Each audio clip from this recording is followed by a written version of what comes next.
जग में महान है। तेरे चरणों में मेरी जान है, मेरा साहिब सत्य समान है। मैं बंदगी साहिब की करूं, मेरा साहिब ही भगवान है। साहिब जग में महान है। साहिब बंदगी, साहिब बंदगी, साहिब बंदगी, साहिब बंदगी, साहिब बंदगी, साहिब बंदगी, साहिब बंदगी, साहिब बंदगी, साहिब बंदगी, साहिब मेरा साहिब। आज हम सब एक आधुनिक युग में जी रहे हैं। हम सब एक ऐसे युग में जी रहे हैं जिसमें हर चीज पर खुला चिंतन है। वैज्ञानिकों ने इस धरती को बड़ा क्लोज और छोटा कर दिया। इंसान इंसान से जुड़ गया है। दुनिया के किसी भी कोने में कोई छोटी हलचल होती है, विद इन मिली सेकेंड आप तक पहुंच जाता है। संचार माध्यम बड़े जागरूक हैं। हर चीजों पर बहस हो रही है, विचार विमर्श हो रहा है। मुक्ति पर और भक्ति पर एक खुली बहस की जरूरत है और इसका आह्वान पहले साहब ने किया। मेरे पास कई लोग आते हैं, अपने विचार रखते हैं, अपने प्रश्न रखते हैं, अपनी शंकाएं रखते हैं, गोष्ठियां करते हैं। एक बार एक पादरी जी आए, उन्होंने मुझे कहा, महाराज एक लेटर दिया, उसमें लिखा था बाइबल के ये रटे शब्द जो प्रचार में हमेशा होते हैं वो शब्द थे। हम सभी धर्मों का सम्मान करते हैं, इज्जत करते हैं, किसी का खंडन नहीं कर रहे। उनका कहना था मुक्ति का द्वार केवल यीशु है, इसके अलावा मोक्ष का कोई दरवाजा नहीं है। पिता के द्वारा ही पुत्र को पा सकते हैं, वो ये कह रहा था।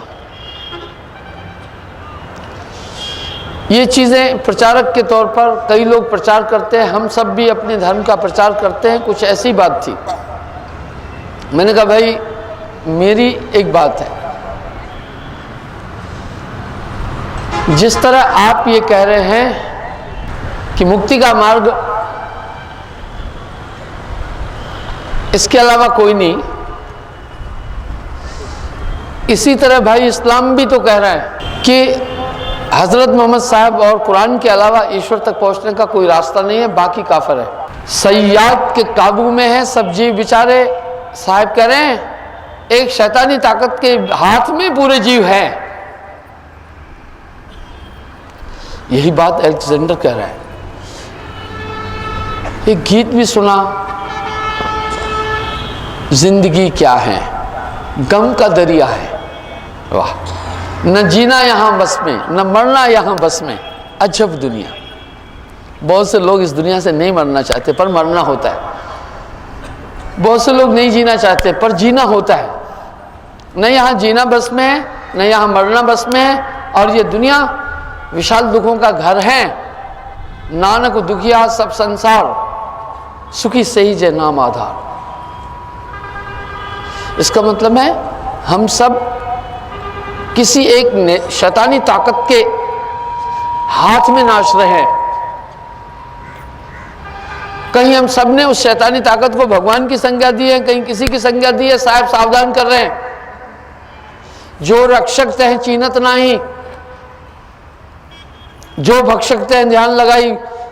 बहुत जबरदस्त धार्मिक क्रांति, अध्यात्म क्रांति साहब ने लाई। बोला जिस परमात्मा का स्तुति करना चाहिए उसका कोई भक्ति नहीं कर रहा है। जो भक्षक है, शैतानी ताकत है, सभी उसी की उपासना कर रहे हैं। बड़ा भूचाल मचा दिया कबीर साहब ने अपनी वाणी में जब आकर के कहा, पूरे समीकरण डगमगा गए।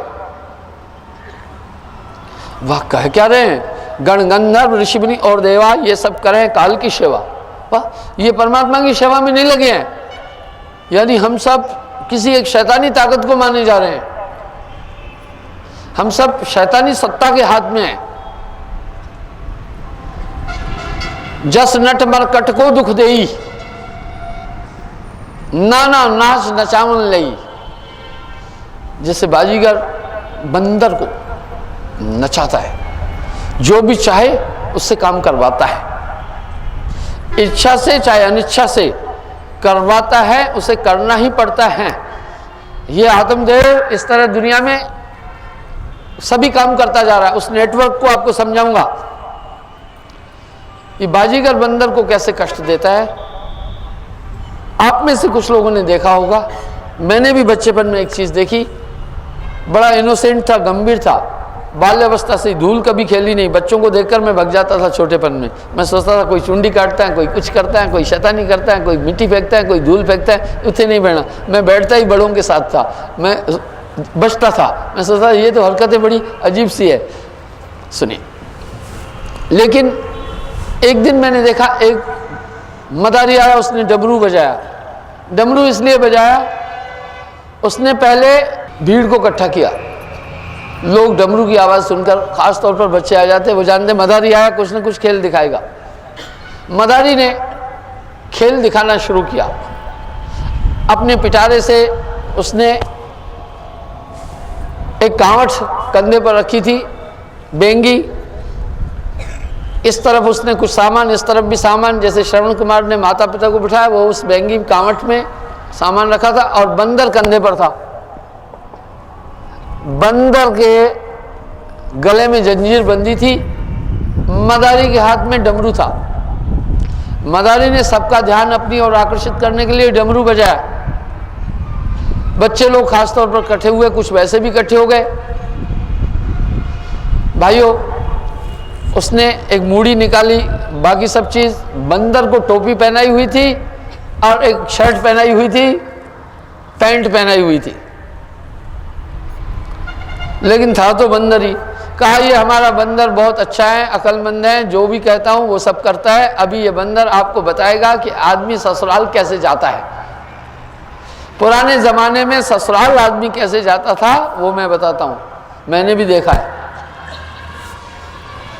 एक लाठी लेता था, लाठी में अपना एक जोड़ा बांधता था, गठड़ी ऐसे,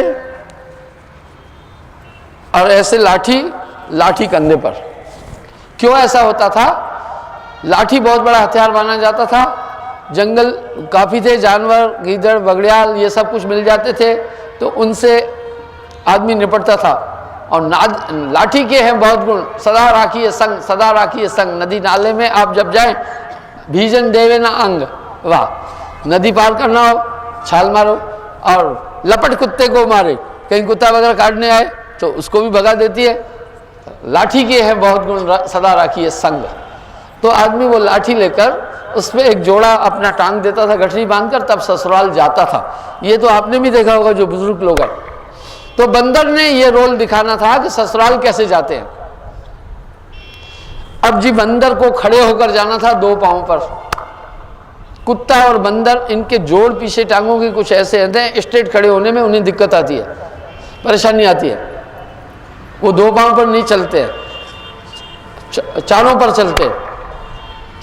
तो अब बंदर ने वो दिन भर तमाशा दिखाता होगा, जहां जाता होगा वो डमरू बजाकर यही खेल करता होगा, पैसे लेता होगा। बंदर कहीं थका था, या उसका मूड ठीक नहीं था, या वो परेशान था, उसने एक मूड़ा उधर रख दिया, एक उधर रखा, बोला ये अभी जा रहेगा उधर ससुराल, टोपी पहनी हुई। अब बंदर को सोटी दी और जोड़ा। अब बंदर उस दिन मूड में नहीं था, चलकर नहीं जा रहा था, या उसे कोई दिक्कत थी, तकलीफ थी, परेशानी थी। वो बंदर की तरह दो छाल मारकर उधर बैठ गया। अब भाई इससे तो पैसा मिलना ही नहीं है, बंदर का करिश्मा दिखाना है कि आदमी की तरह चल के जा रहा है। भाई जैसे बंदा जा रहा है, ड्रामा दिखाना था उसने फिर उसकी लगाम खींची, और भाई इशारे में चल के जा, बंदर की तरह नहीं, आदमी की तरह जा।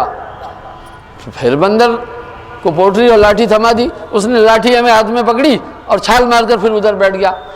मदारी ने पकड़ी सोटी, खींचकर 4 धड़ाधड़ मारी, तिल मिलाने लगा बंदर, और बच्चे हंसने लगे। मैं कहा वो इसको इतना डंडा मार रहा है, ये तो बड़ा निर्दयी है, इसको बांध रखा है, और इतनी जोर जोर से लाठियां मारी, और बच्चे मौज ले रहे थे।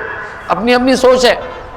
फिर मैंने देखा अब वो बेचारा मजबूरी में, गुस्से में, न चाहता हुआ 2 पांव पर चल के गया। उसको मालूम है नहीं तो मार पड़ेगी, तो भी आधा चल के गया, फिर वहां जाकर बैठ गया। अब वहां कहा भाई ये ससुराल में पहुंच गया है। तो पुराने जमाने में हुक्का बीड़ी बड़ी चलती थी। बोला अब इसका सौरा सास इसको अभी पानी दिया, हुक्का, ये पानी भी पी लिया उसने, ऐसे करके फेंक दिया गिलास। दुखी था वो, परेशान सा था। उस दिन उसका काम करने का मूड नहीं था, जैसे आप कभी कभी आपका भी नहीं होता है, सब मिलाकर तंग था।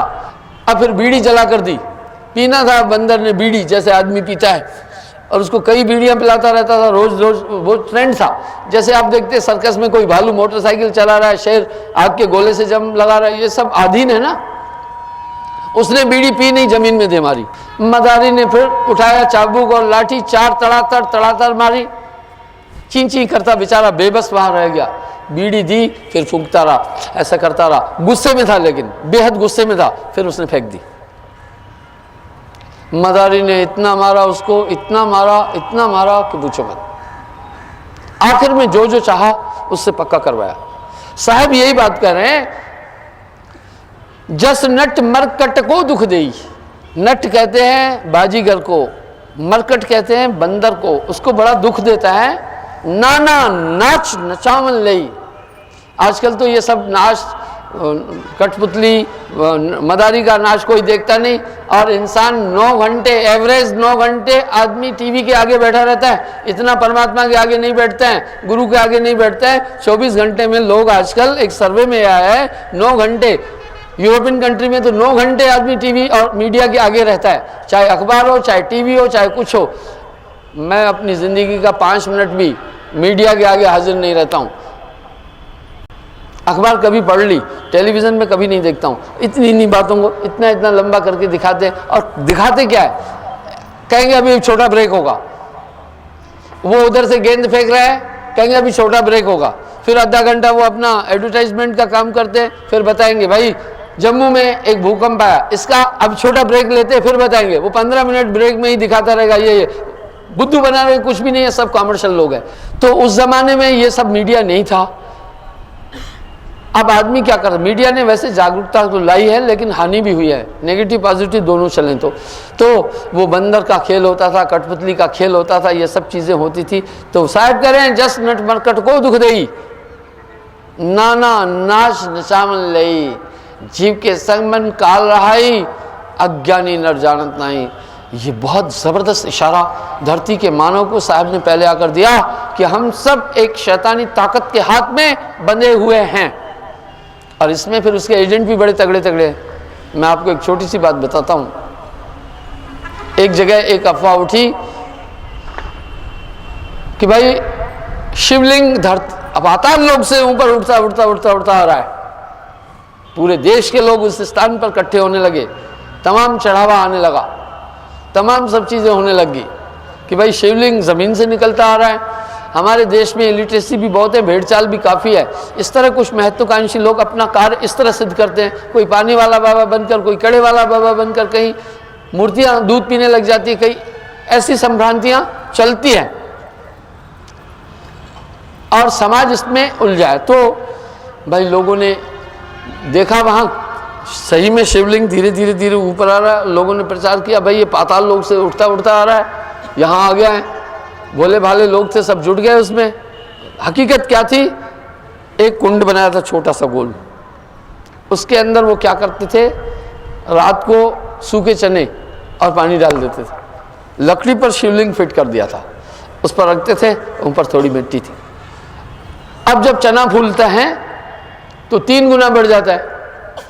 वो सूखा चना सुबह तक फूल जाता था, धीरे धीरे वो शिवलिंग को ऊपर करता जाता था। तो जो भी देखे वो कहता था वाह वाह भाई, वह सच है। इसमें सहयोग क्या मिलेगा, ये चीज़ें क्यों ज़्यादा प्रचारित होती है, हमें इस तरफ ध्यान देना होगा। साहब ने कुरीतियों पर, अंधश्रद्धा पर ऐसी ठगियों पर ही प्रहार किया है, धर्म पर नहीं किया। अब वो ऐसे ही करते थे। फिर दूसरे दिन रात को कहेंगे भाई सफाई करनी है, काफ़ी भीड़ जुटती थी, वो गीले चने निकाल देते थे और सूखे चने और पानी फिर डाल देते थे। फिर वो सुबह यही नाटक। लेकिन कुछ जानकार लोगों ने देखा कि रोज रोज रोज रोज इसी लेवल पर है, अगर उठता हुआ आ रहा है तो ज़मीन में ऊपर क्यों नहीं जा रहा है। पकड़ा गया, जब देखा गया तो ये सब चीज़ें हैं। अब उसका प्रचार कौन कर रहा था? गाड़ी वाले भी कर रहे थे। उनको क्या फ़ायदा था? वो बोलते भैया सही है, उन्होंने देखा सवारी आए जाए, हमारा काम चले। वो क्यों कर रहे थे? उनका अपना काम चल रहा था, इसलिए इन चीज़ों के पीछे लोगों की कुछ इंटरेस्ट भी जुड़ जाती है और ये सब चीज़ें होती है। साहब ने आकर के कुरीतियों पर ही प्रहार किया। इसी श्रृंखला में, इसी कड़ी में साहब के शब्द चेतन कर रहे हैं। तू मुझको कहाँ ढूंढे रे बंदे, मैं तो तेरे पास में, ना मैं काशी ना मैं मथुरा, नहीं काबे कैलाश में, भंवर गुफा में मैं ना रहता, नहीं पिंड ब्रह्मांड में, ना मैं जप में ना मैं तप में, नहीं योग संन्यास में, खोजी होए तुरंत मिल जाऊं एक पलक तलाश में, रहता तेरे साथ में हर सांसों की सांस में, मोह को कहाँ ढूंढे रे बंदे, मैं तो तेरे पास में। आदि ये शब्द मानव को चेतन करने के लिए कहे, सजग कर रहे हैं। इसी तरह उसमें और भी लोगों की इंटरेस्ट होती है, काफ़ी लोगों की होती है। कुछ लोग इसी नाम से चंदा इकट्ठा करते हैं, उनको अभी कुछ मिलता है, वो भी चारों तरफ प्रचार करते हैं। इसका मतलब यह है कि जब भी ऐसी चीज़ें होती हैं, इसमें एक बहुत बड़ा जन समुदाय, जन समूह इकट्ठा हो जाता है। वो जन समूह इकट्ठा होकर के अपना अपना काम करने लग जाता है। साहब ने सतर्क किया, और कैसा सतर्क किया?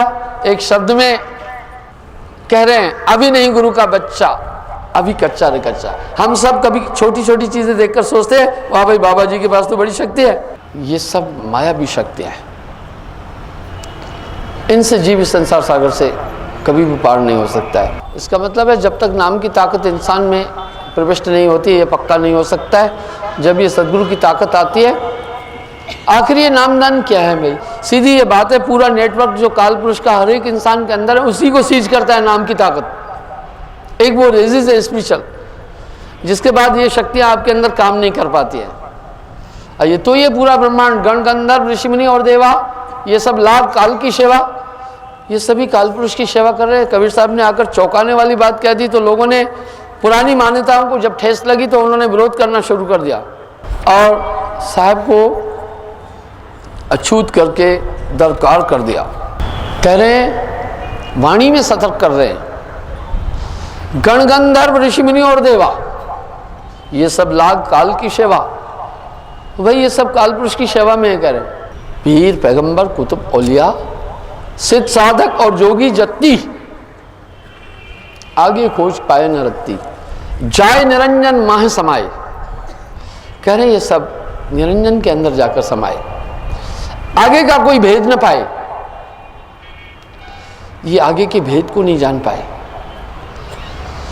तब आपके दिमाग में ये उठेगा कि हमारे पुराने ऋषि मुनि, पीर पैगंबर, इतनी इतनी उपासना करने वाले, ये कबीर कैसी खोपड़ी थी, सबका खंडन कर रहा है। कबीर का गाया गाएगा, 3 लोक में मार खाएगा। कबीर का गाया बूझेगा तो अंतर्गत को सूझेगा। थोड़ा गहराई में देखते हैं, अगर कह क्या रहे हैं, कह बड़ा अजीब रहे। देव ऋषि और मनुष्य सब प्रकट भय सब झार, खोजत खोजत ब्रह्म को सब रहे हैं हार। कह रहे ये सब उस अंतिम सत्य तक नहीं पहुंच पा रहे हैं, बीच में ही अटकी है पूरी दुनिया। मैंने एक बात कई बार बोली है, किसी को व्यंग नहीं कर रहा हूं। तत्व की तरफ मनुष्य चल नहीं रहा है। जितनी व्यावसायिकता धार्मिक वृत्ति में आ गई है, भक्ति मार्ग में आ गई है, उतनी कहीं नहीं है। समाज को इस सत्य पर चिंतन करना होगा। ठीक वैसे ही जब राम जेठमलानी ने संसद में एक बात उठाई कि जुडिशनरी में करप्शन आ रहा है, तो सबने कहा ये इनोसेंट मामला है, इस पर बातचीत नहीं की जाए।